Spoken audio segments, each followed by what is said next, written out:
I'd like to call to order the November meeting of the Danville Board of Education. Welcome everybody who's here tonight. Our first item on the agenda is to approve the meeting agenda. Is there a motion? I'll make a motion that we approve the agenda as submitted. Second. Okay, we have a motion and a second. All in favor of the motion as stated, say aye. Aye. All opposed? Motion passes.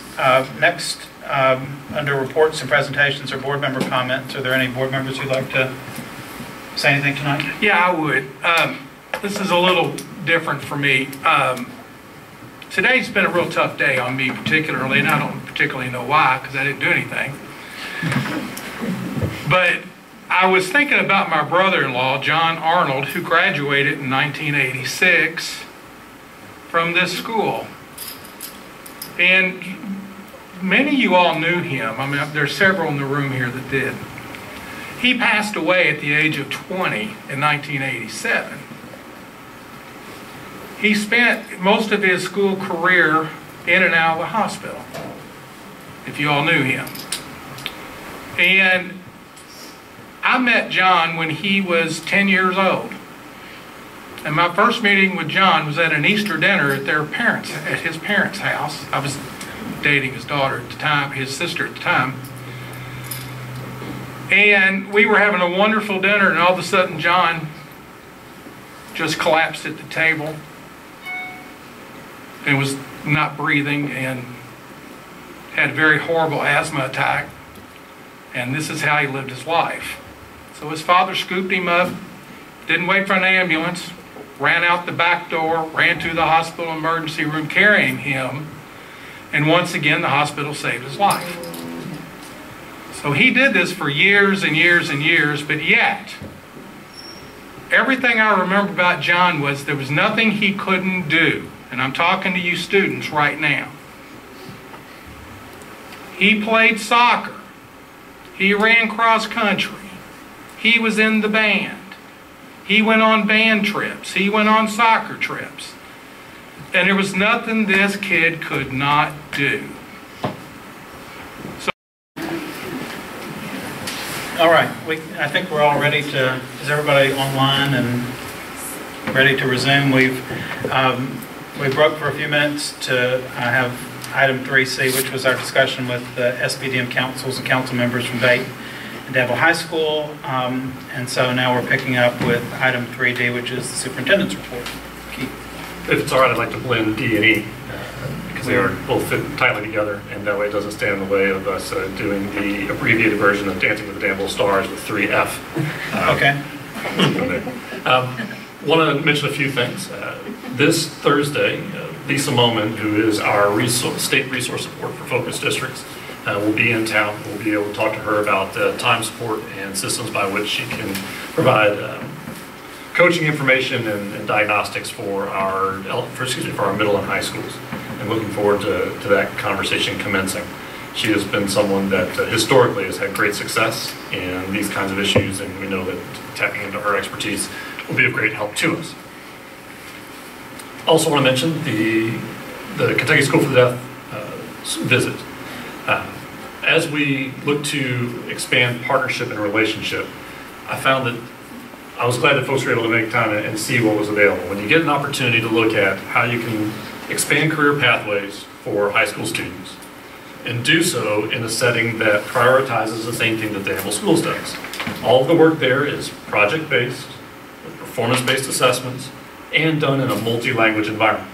When we think about the things that we've defined in our district innovation plan, we have prioritized in our Danville diploma, it is in fact those pieces. So for the multi-language, performance-based, and project-based, so that we can do that on the career pathway side of the conversation, thoroughly done and through those, whether it's culinary arts, informatics, ag programs, so forth, is a neat way for us to continue to broaden opportunities for Danville students and keep them closely tied to the kinds of students that we're looking to produce. Last week as well, there were a few events that I think are worth mentioning from the standpoint of consistency across. At the beginning of the week, I was able to participate on a panel for INACOL, which is the International Network of Online Learning. It's a 3,000 person conference, and the panel I was on was a series of district leaders talking about central office support for innovation. And it was a conversation around lessons learned, whether it was a district that started bottom up or top down. The processing of that was able to look at our experience as well as a number of others and see things to steal and opportunities to play with. In particular, the folks from Denver, which have been really a national leader as far as establishing central office analysis for school-based reformation within that dynamic, was very thoughtful and an informed constituency that's going to make the difference for all of us. The more informed we all are, the better decisions that we will make for students. And then today and tomorrow as well, same sort of points, same sort of priorities, are coming forth in the Innovation Leadership Network, which is a spin-off of the Council of Chief State School Officers Innovation Lab Network that is a national group. Kentucky is one of 12 chapters that's involved. It was important to me that our team that attended drew from the teachers that are part of the UK Next Generation Learning Academy from the middle and the high school, because we need to make sure that we stay narrowly focused on those things that we want to tackle and know that we can get our hands around.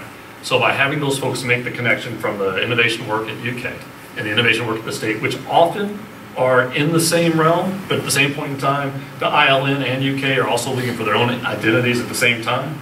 Being able to put the same people in both circles creates that Venn diagram where the Danville schools can figure out how we take advantage of both sides of those resources. We have to report on the PEP physical education grant.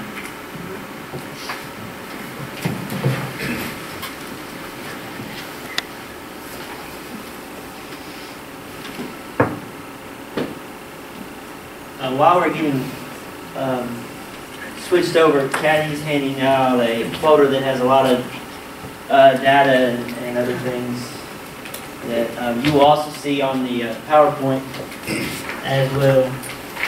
And Eric Moore has a short little... Yeah, just to help with the transition. If you'll go on and stand up, turn face to face, and find a partner. Actually, back to back. Back to back to a partner. We're going to play a game real quick. We're going to play Alaskan rock, paper, scissors. Okay, instead of rock, paper, or scissors, you're going to either be a bear, a salmon, or a mosquito. What was the first one? Okay, so you're going to be a bear, salmon, or mosquito. So you're going to go 1, 2, 3, and you're going to turn. You're either going to be a bear, salmon, or mosquito. Bears eat salmon. Salmons eat mosquitoes. Mosquitoes sting bears. Is everybody else doing It's not this? offensive to people Alaska. No. We checked. Yes. You sure? I'm pretty sure. Okay, this is on camera. I don't want any Alaskans calling me. We're Hey, good. Girl, let's put the... Brian, you can jab the signal for all these cameras. Yeah. 1, 2, 3. Turn. I didn't think you picked that. Scissors, like mosquito. So if you tie, if you got the same Watch this one? mosquito. And if we tie, we would just play again. These are just some of the activities we've gotten from our curriculum. These are games that we can each play in PE and also during the classroom to provide students a little bit of a brain break, get them up and moving, and also provide them a little bit of fun. I thought there was a lot of I talk. think the whole room participated. Yes, that was not fair. You wouldn't have been free to take pictures. Facebook, I can see it now. All right, so we are going to give a report on the PEP grant, and we are in year 2. And just a quick overview, it is the Carol M. White Physical Education Grant. This is a federal grant.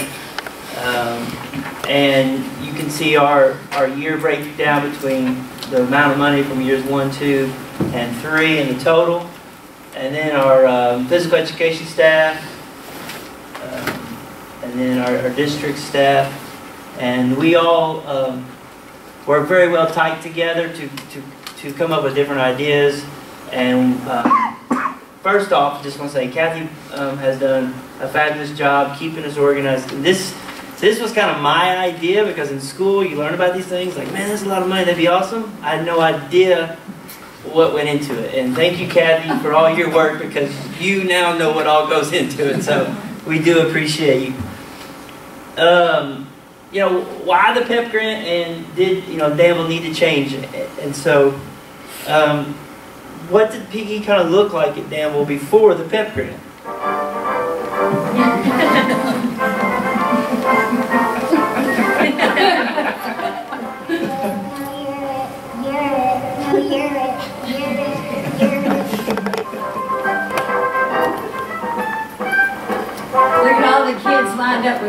basketball.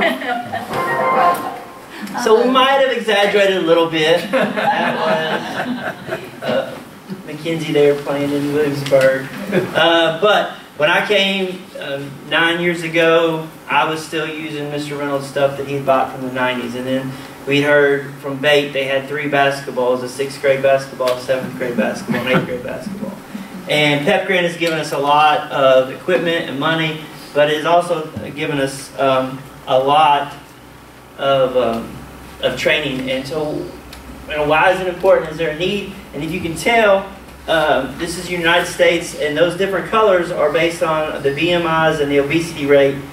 And as it's going up, going through these skills, whether it's just exercise, you're increasing the blood flow, now your brain's going to work better. If you're doing some opposition, now you're getting the right left brain working together, so therefore your brain's going to help develop. It's going to increase your cognitive ability, and I think a lot of it is also self-confidence. When they can do these things and they can find success, whether it's big or small, it definitely helps with their overall self-worth and self-image. Physical activity in relation to academics, like we just said, if you're helping the body grow and the brain develop, that is going to have a direct relationship on their ability to learn, their ability to focus. We all know there's a big problem with focus and attention and behavior. Physical activity can help channel some of those into the right direction, and it allows them to have you go out and you talk about the runner's high, you got to run, you're more alert, and if they can do these things at school to get the exercise, to get the activity, they're going to be more alert, more attentive in class. And the ways that we can affect physical activity are through physical education, recess, classroom activity, and extracurricular. And all of those things, you'll see down at the bottom, those are all a part of the Spark curriculum, which we have all as adapted. When I first started teaching, we had stepping stones and reading first and all these scripted things. And I was like, why don't I have one of those? Every other teacher has something they can go day by day. So I found Spark. And that was kind of one of the reasons why I pushed for it. But now with the grant, every school has the same curriculum, and they're based, like the K1's built to the 3.5s, the 6.7s built to the high school, and so on. So it's aligned through our district. The PEP grant has helped our schools a lot. First with the curriculum, like I was just saying. And then the professional development has been huge, because many years before, we get our 24 hours by sitting through reading and math, PDs, just to get our hours in. The equipment has been, massive, going from one shelf to, like at Tolliver, one pretty much shelf to having 3 full rooms now. WellNet is a data entry software that we're using, and we put the fitness scores, we put their BMIs and all that stuff, and then it gives each student a printout, and it's kind of like a, not really, I wouldn't call it a report card, but that's kind of what it is where they are, and it'll track them throughout their time. And if we keep it for the entire, for 13 years, then they can see where they start in kindergarten and they'll finish when they graduate high school. Lots and lots of data collection through fitness tests, through motor skills, through how many vegetables do they eat a day, blood pressure, eyes, ears, body weight, BMI, and all this is going into the WellNet and other programs that will help, like we kind of share with the hospital, and then kind of how are we compared to other places, how are we compared to the state and the nation. We've had a lot of partnerships through this, and this has been a big help. The hospital, the Wellness Center, 4-H, the health department, the extension office, Family Resource, Center College. And they have helped with just a lot of, the data and that kind of stuff. But then we've had these special days like the 10,000 step day, or we have a thing out at the park, or if we're going to challenge the kids, to get their steps with pedometers, they're giving us prizes and stuff. And so the partnership, because that you go through. Professional development was the first one, and this one is huge for PE teachers. And if you've never been one or been around one, we're kind of always, kind of pushed aside, okay, that's great, do this, this. And for us to actually say, hey, here is something for you to do that you are going to learn and be able to use in your classroom. It's been phenomenal.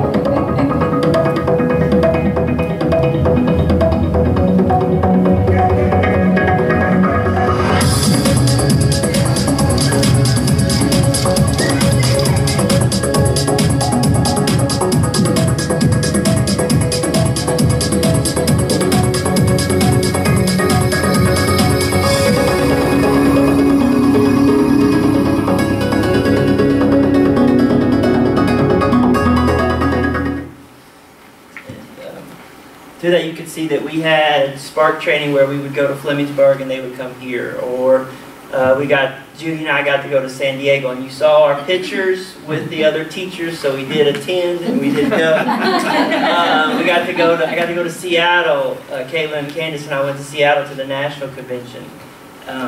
If you ever get to go to anything very specialized like a PE convention, it is a different place. I have a picture of a girl in the middle of a session, she's stretching and doing lunges, and I'm like, I don't know if that's really appropriate for while somebody's speaking to us, but it is good to be around common folk, and you get to learn things through sessions, you get to meet people, network, share saying, oh, we don't have this, and then you get to share the good things as well. They also had nutrition training, which is the Healthy Kids Challenge, as well. We did that, as well as all the food service workers. They got 2 days of training and really kind of helped them make sure they're on board with all these new standards and stuff, but also ways that they can help the students as they come through the line. These are some of our assessments. Some are surveys, some are fitness tests, some are just health screenings. It really gives us a lot of data that helps us know where we are, where we need to go. The next one will be from the Department of Ed. This is kind of based on our activity minutes and our results from the fitness test. You can see we are on a movement up. So it's showing that we are getting more minutes, the kids are being more active, it's having a result that is allowing us to show improvements from what we are doing. Here's our BMI screening, and you can see that from 2011-12, there was our base. This was before prep, and this was kind of what we were doing just to put an Infinite Campus, and then each year, except for one school, you can show that our BMI has either stayed the same or is decreasing. Here's an example of our new equipment. It's having the resources and the equipment makes a big difference. It gives you more opportunity, more chances. Instead of having one ball for 30 people, now you have enough where you can have smaller groups, which of course increases learning and increases physical activity time, as well as takes away from behavior problems because they are busy, they're moving, they're in it, they're not fighting over who gets this ball or that ball. We've increased the physical activity in our schools. As you can see, this is from 2014-15. The after-school Spark, we're at 444. Say the Pep Center in the second semester was 570. You can see our totals down at the bottom, which are the amount of increase or people have used their after-school Spark in the summer camps, the fitness center. You're at 6150. And then for this year already, just the first semester, we're at 1,562. So we are getting lots of uses out of the things that we have, and it's helping. Now here's our curriculum.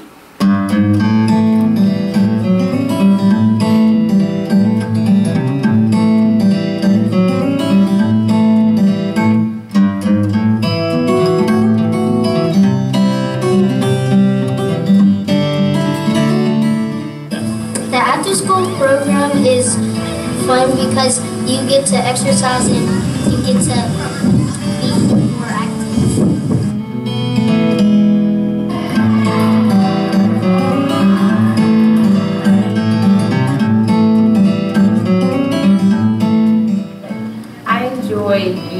all of the activities and tools that the Spark program has given me, because it helps me form relationships with students outside the classroom, and it has improved our classroom behavior and academics.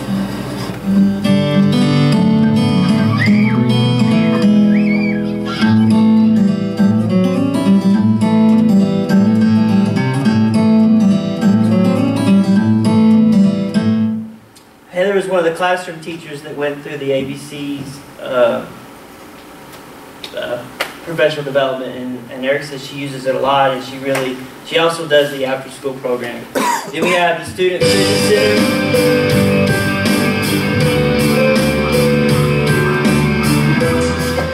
I really like the fitness center. It's really good for Danville schools because it helps students with stress relief because they can work out. My family also uses it. It really helps them, and I hope we can expand on it.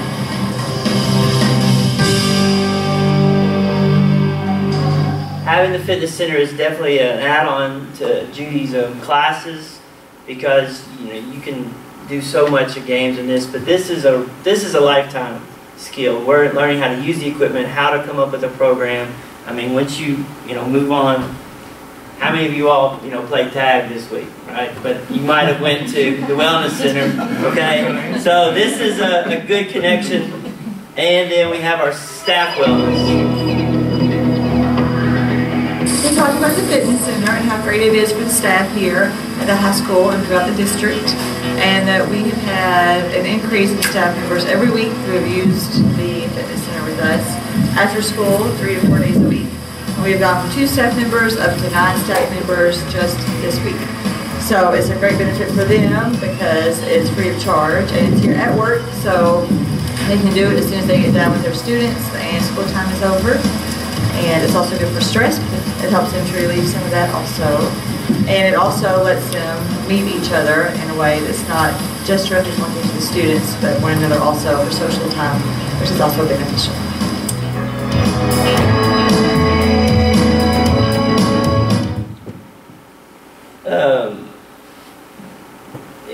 This is one of the objectives where students are learning to come up with a fitness plan, again, that connects to the real life, lifetime learners. Coordinated school health is in with the nurses, and there is our nurses.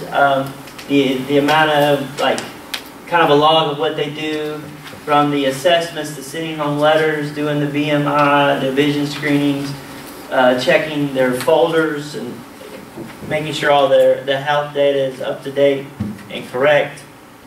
Here are our teachers and and nurses, sorry, that have come in and taught health classes or nutrition and other things, and the times that they are at the schools and the amount that they do. We do have we're in the process of creating and adapting and doing all the wellness policies for each of the schools, and as well as the district. And then Heidi has some. I guess that's where I come in. You can add this to your folder.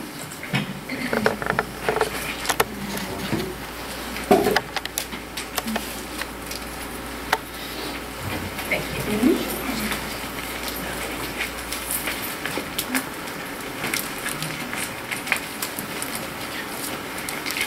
It falls under food service to provide a wellness policy. And we, of course, we already have a wellness policy in place for our district. And now we have to meet site-based councils and whoever the wellness committees at each school are meeting. They've already met. You actually have Jenny Rogers and Hogsett's proposed wellness policies that they've already met, and they're getting ready to adapt that. I think they had one more meeting, is what they told me, one more meeting.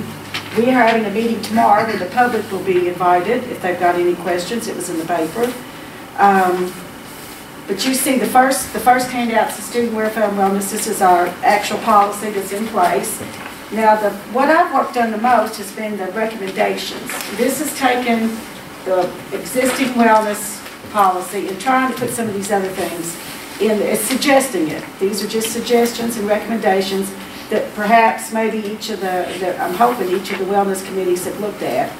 and I can see by what they put in there that they have. A lot of it focuses on the amount of PE time, not using exercise as a reward or a punishment, not using food rewards all the time as rewards or punishment, asking for a limit on celebrations that involve, ice cream parties. We're not saying do away with them, but let's limit them. These are the proposals. Then each one of the wellness committees look at these recommendations. They look at the existing district policy and develop their own to fit into those. One of the tools that we used was the Healthy Alliance, the assessment tools that they have. We went online, everybody filled out, all the schools did. I've got the little dashboards for each one of the schools. It tells where they are in each of the areas. Some of those areas, if they don't have anything there, it means that they weren't required. So like we skipped, there's a couple of them, but you'll see the ones that we're focusing on. Shows you their progress, what they've already obtained. Some of them we're just now working towards the bronze. Other ones we're right at the gold. So we've got, overall we've got an action plan that's attached that I've showed you, one for Jimmy Rogers and the one for Fox. And since we have their policy, we showed you their action plan, what they have, what we're going to be submitting in January to KDE, that tells where we were, where we're going, and what we're prioritizing. All of our, as far as nutrition goes, we're really spot on with that as far as meeting all the regulations. We had a review last year and everything was okay and didn't have any problems there. All of our snacks are what they call smart snacks that have to meet certain regulations with fat and calories. That's why you don't see much in the elementary schools in way of any kind of extras. Just couldn't fit them in. So if you all have any questions, or come to our Wellness Committee meeting tomorrow if you can at 11 o'clock at Central Office. We've invited the public and we hope we get some people in to give us some input. Thank you, Don. Just again, I want to mention our community partners, Center College, Health Department, Family Resources, all those. Again, the community has helped out a lot and it's good for us to partner with them. And then finally, after, this cannot be just a 3-year effort. It needs to be the Kickstarter, how we can continue to focus on improvements and meeting the needs of our students. We know that the Every Child Achievement Act is coming through, and they're talking about making PE and health a core subject. So therefore, we can use Title I, Title II federal money to help with PE efforts and health efforts. Another thing that's kind of coming through is having a district PE and health coordinator.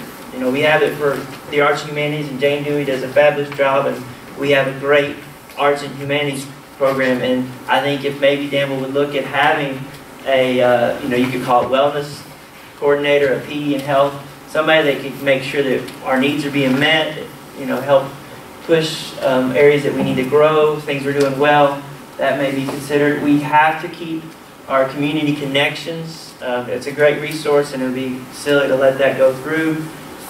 We have 150 minutes a week that they need, and we get that through 50-minute classes once a week and 20 minutes of recess. And PEP has offered these after-school programs and, say, the fitness center, but once we are no longer have the money from the PEP grant to pay for these things, are we going to be able to keep them?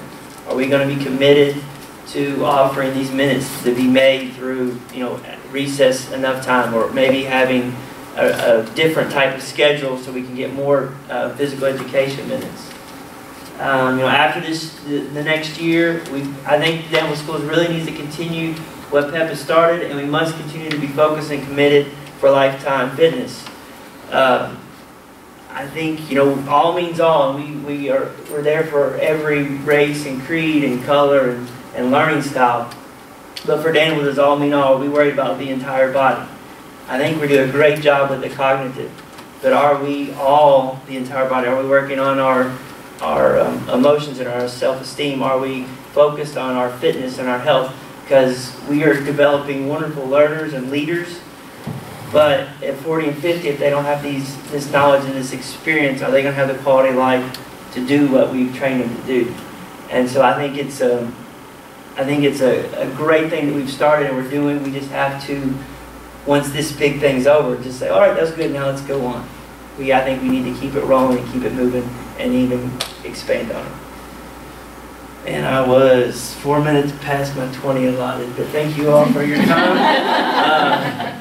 Any comments, questions, concerns? And I will offer those for the group, not this one. Explain to me the chart. I'm sorry, I guess that's rude. There's a BMI obese and overweight percentage chart. Correct. And the first line is from 11-12. Yes. And then maybe it's just 2014-15 is the post or the pre? No, that 2014-15. You're talking about this chart? This was the post-test from last school year.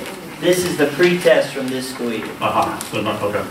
Thank you. So the one point that he was making was, and the trend was obesity and overweight was increasing. And if you look between the post and pre, we're showing that at least we're maybe stopping, maybe being at a standstill. Hopefully we're thinking that made a difference, but we'll know at the end of the 3 years if that was a part of it. Go ahead. Sorry. I'm just going to say thank you. I've been around Kathy. I've got to come in and help with some of these screenings, and I have seen firsthand the work, just even a little bit of what's been involved in this. So I just want to say thank you to all, because I know this has been a lot of work, a lot to get into, but I think the benefits are phenomenal. So I just want to say thank you for all your hard work that you're doing with this. It's great. Thank you. And thank you for your presentation. It was a lot of facts, but it was in Bowman style, and it was also very entertaining. Thank you.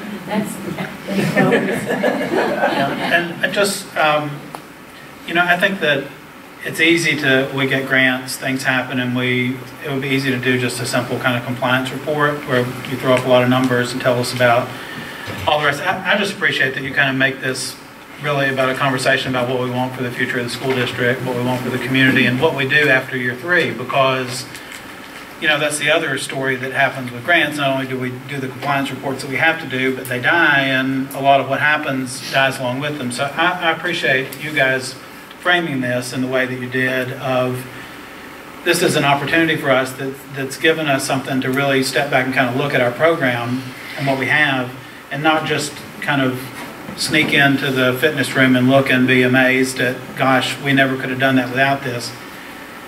But also talk about things like these numbers, talk about things like what we want our PE program and our health program to be like, kind of how this works into what we want for kids in general, and then, hopefully a conversation that we can have in the months ahead about where does this go so that it doesn't just go away. So thanks for taking us there. Any other questions, comments? Thank you guys.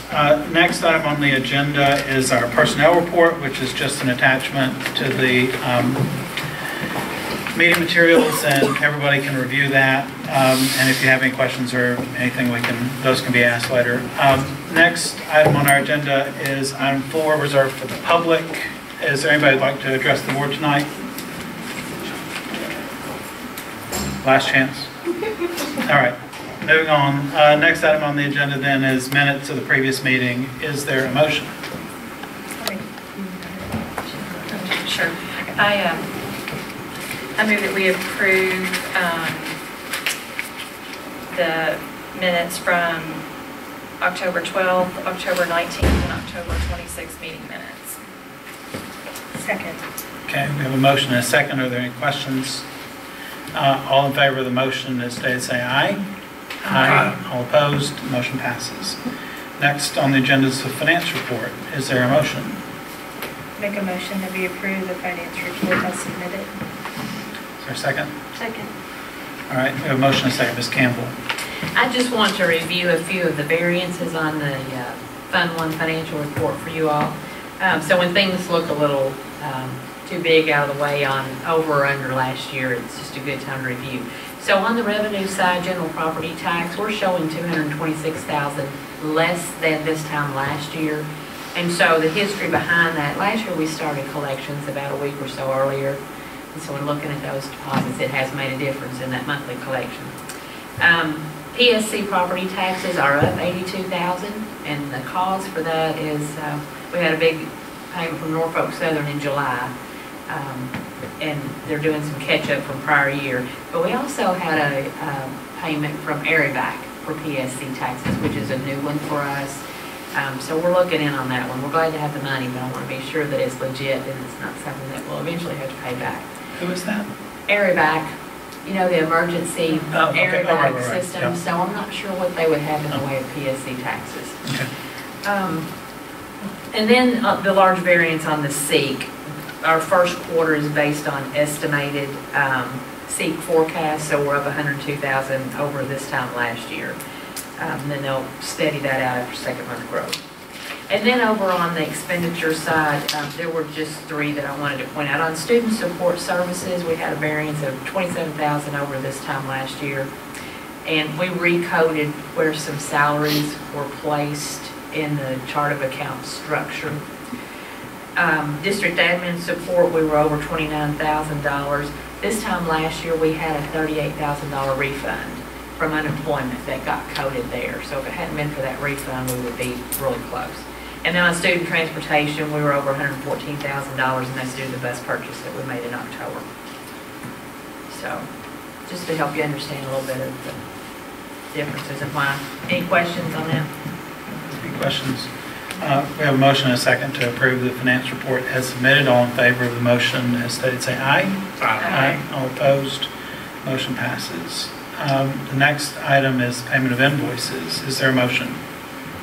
I make a motion that we approve the payment of invoices totaling $735,625.47 as presented. Is there a second? Second. Okay, we have a motion and a second. Anything on there, Ms. Campbell, that's worth? I was just going to call attention to 4 because Yeah. 700,000 was a lot larger than what we normally have. We had a $262,000 debt service payment, which is a normal annual payment. And then our architect fee, we've got the 4 projects going. We had $76,000 on that, and then the big bus purchase. Right. So I made a huge variance this month. Yep. All right. Any questions there? We have a motion and a second to approve the invoices as submitted. All in favor say aye. Aye. All opposed? Motion passes. The next item is the Tolliver BG2. Is there a motion? I'll make a motion to approve of the BG2 outline specification energy design criteria, BG number 15-117. Second. All right, we have a motion and a second. Ms. Campbell, you want to I'm tell us honored what to represent 15117 is? And Ed. All right. 15117 is the number for Tolliver project with Right. AE. So I'll answer any questions. We discussed it at the last board Right. meeting. It just designs, outlines the building specs. Any questions from anybody? All right, all in favor of the motion as stated, say aye. Aye. All opposed? Motion passes. Next item then is the Tolliver BG3. Is there a motion? Move that we approve the BG3 statement of probable cost, BG number 15-117. Second. We have a motion and a second. Ms. Campbell, any clarification on that one? Balances with my numbers, I'm good. All right, good. Any questions? All right, all in favor of the motion as stated, say aye. Aye. All opposed? That motion passes. Next item on the agenda is the bus purchase. I make a motion that we approve to purchase a bus. Second. Do we need to be more specific than that? I would just tell you, we should have had an attachment on that in there for you all. We are purchasing an 82 passenger, $118,000. It will come outfitted with a camera system and the pass-through storage boxes. So, All right. All right, so. probably What were the color won't options get this it year? until, let me see. All right. Yeah. So Could be next let the fall. record show that the bus that we are making the motion about is the bus that Ms. Campbell just described for us. And it's yellow. All right. Did we get a second on that? Yeah. I thought you were going to say All that we're right. going to stop. So we have the motion and a second. Any questions about the bus? All in favor of the motion as stated, say aye. Aye. All opposed? All right, that motion passes. Next item on the agenda is staffing. Do we have a motion? Make a motion that we approve the staffing update as submitted. Second. All right, we have a motion and a second. Mr. Schultz? Yeah, the staffing request is one certified position for Tolliver Elementary. That's based on increased numbers in first grade. And then one full-time and one part-time assistant at Child Development Center, instructional assistants, and those are also based on numbers. Okay. Any questions? We have a motion and a second to approve the staffing as submitted. All in favor say aye. Aye. All opposed? Motion passes. Next item is the consent agenda. Is there a motion? Make a motion to approve all consent agenda items as presented. Second. All right, we have a motion and a second. All in favor say aye. Aye. All opposed? Motion passes. Item 13 is executive session. We have no need tonight for an executive session. So we will skip item 14, move down to item 15, and I will accept a motion to adjourn. I move we adjourn this meeting tonight. Is there a second? Second. All in favor of the motion, say aye. Aye. All opposed? Motion passes. We're adjourned.